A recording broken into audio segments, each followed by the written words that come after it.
In today's video, I'm going to teach you how to change news languages in MetaTrader 5.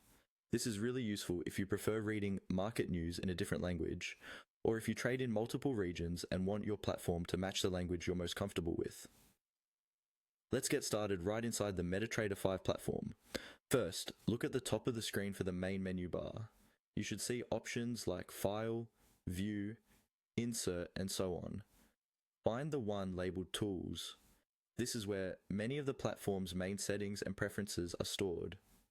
Go ahead and click on Tools to open the drop-down menu. From that menu, you'll see several choices, but the one we need is called Options. Click on Options. This will open a new window with multiple tabs, each controlling different aspects of how MetaTrader 5 behaves. Inside the Options window, look along the top for a tab related to news languages. Depending on your version, it may be clearly labeled with something mentioning news or languages. This is the section that controls which languages your news feed will use.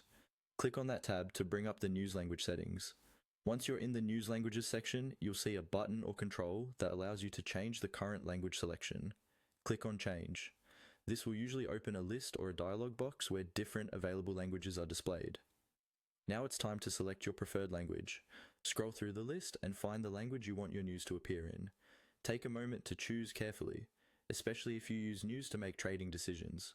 When you've found the language you want, click on it to highlight or select it.